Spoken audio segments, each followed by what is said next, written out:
मला वाटतं सचिन भाऊ आणि RMS इथे 47 वर्ष ही परंपरा पाळत आलेले आहेत।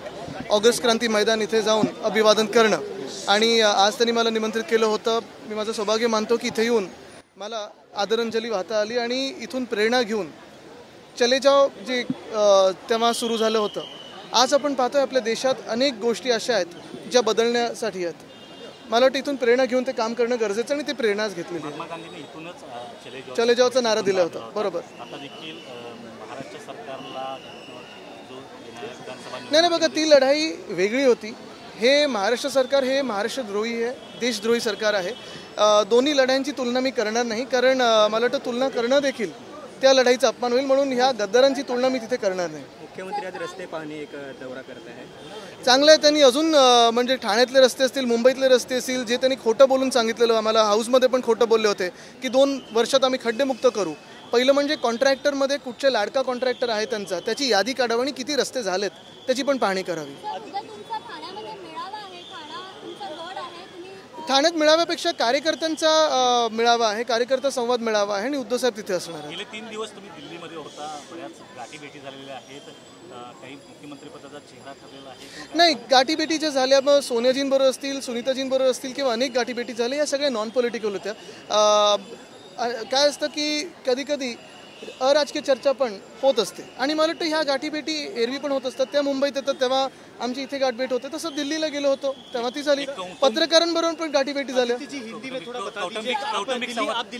मिनिट, मराठी करते पुरे। कौटुंबिक संवाद जो आहे तो गांधी घराण्यासोबत वाढताना एक नक्की आहे की आदर, मान सन्मान आणि प्रेम हे नातं भाजपपेक्षा जास्ती प्रेम आणि आदर मिळतो। जागा वाटपासंदर्भात काही चर्चा झाली नाही। जागा वाटप आणि सगळ्या चर्चा या महाराष्ट्रातच होत होत्या आणि आपण देखील ते कव्हर करत होतात।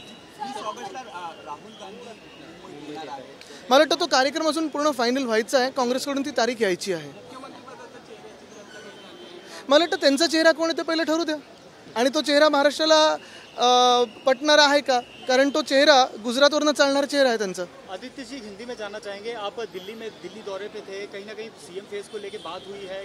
हिंदी में भूमिका बदले की नहीं, पारिवारिक दौरा था और जो भी गांठ-भेंट हुई है वो नॉन पॉलिटिकल है। सर, जो रूलिंग पार्टी है वो कल अमेंडमेंट बिल पास हुआ वक्फ बोर्ड को लेके, तो उस पर यह आरोप लगाया जा रहा है कि आपकी पार्टी के जो एमपीज थे वो नदारत थे, वहाँ पे एब्सेंट थे। मुझे लगता है 2-3 बातें स्पष्ट होनी ज़रूरी है।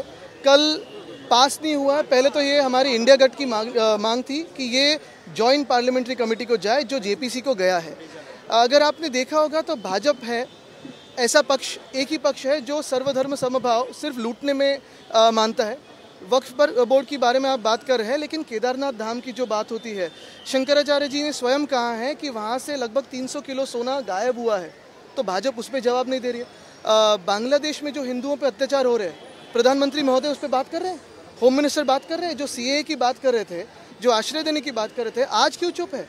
तो यही बात मैं कहना चाहता हूँ। अयोध्या धाम में भी, अयोध्या मंदिर के आजू बाजू में जो ज़मीन डीनोटिफाई हुई है वो तो हिंदुओं की है ना, तो फिर वो किसको दी गई है? क्या लोधा जी वहाँ आश्रम बांधने वाले हैं या कमर्शियल प्रॉपर्टी बांधने वाले हैं, ये हमें पता है। तो बात यही होती है, आरोप प्रत्यारोप चलता रहेगा। हमारी मांग थी कि ये बिल जैसे ही ले होता है जॉइंट पार्लियामेंट्री कमेटी को जाए और हम किसी के साथ अन्याय नहीं होने देंगे, किसी भी धर्म के साथ। और यही बात मैं कहना चाहता हूँ, जैसे आपने वक्फ बोर्ड की बात कही है, वैसे ही हमारी मांग यही है कि केदारनाथ धाम की जो सोने का मामला है उस पर प्रधानमंत्री महोदय या कोई उस पर बयान दे, सरकार से कोई बयान दे। वैसे ही बांग्लादेश में जो हिंदुओं पे अत्याचार हो रहे हैं उन पर प्रधानमंत्री स्वयं बयान करे, और फिर अयोध्या में जो हुआ है उस पर भी सरकार कुछ बोले। तो यही हम मानते हैं कि सारे धर्मों के लिए सरकार कुछ बोले। मी स्वतः नव्हतं बांधला, आरे राजीवजी तेव्हा MMRD कमिशनर होते, पण अर्थात माझी ही प्लॅनिंगची एक मला वाटतं प्रयत्न असतो नेहमी की मुंबईत फुटपाथ नीट असावे, सायकल ट्रॅक नीट असावे, पेडेस्ट्रियन रेफ्यूज एरिया नीट असावं, पेडेस्ट्रियन क्रॉसिंग नीट असावं आणि रस्ते देखील नीट असावे। मी त्यावेळी देखील सांगितलं होतं, एका ट्विटच्या माध्यमातून सांगितलं होतं, कुठच्याही शहराच्या प्लॅनिंगमध्ये नुसतं रस्ते मोठे करून काही ट्रॅफिक कमी होत नाही, तर त्याचं ट्रॅफिक तो सिग्नल किती लांबीचा आहे, लांबीचा म्हणजे उंचीचा आणि लांबीचा नाही, पण किती वेळ चालतो, किती वेळ लाल असतो, किती वेळ हिरवा असतो, हे सगळं मोजून मापूनच प्लॅनिंग करूनच तुम्ही ट्रॅफिक कमी करू शकता।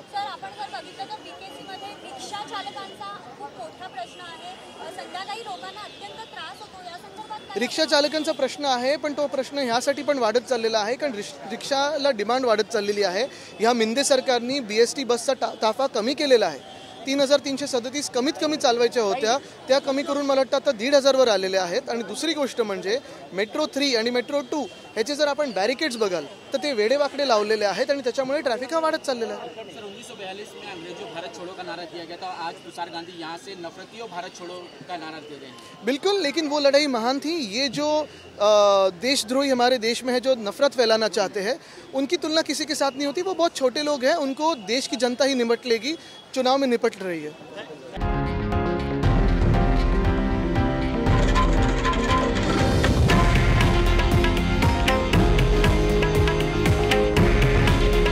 हे आहे देशातील नंबर 1 न्यूज नेटवर्क आणि आपण पाहत आहात TV9 मराठी. काळजी तुमची, हित महाराष्ट्राचं.